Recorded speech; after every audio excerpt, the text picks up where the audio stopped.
phim nha. Đây là đội bóng phim đó. Con này đúng là không phải đi chơi nhá. Ra một trong mình cầm mấy đồ này nhá. Có nhớ chăm một muỗng nữa.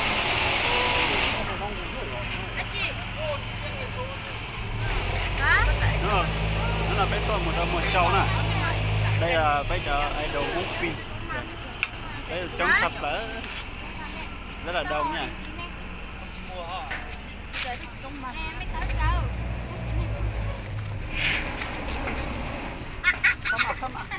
Nhất xong là chuẩn bị tao bây giờ thì một chơi.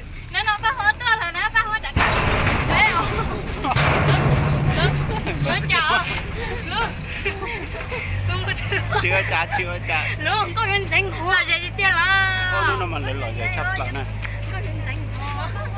Ba hoa này đe mình thành mấy ba xóa bây giờ.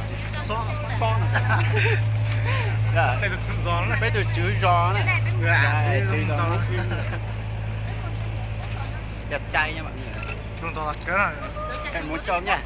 Em một châu nhau mọi người nha.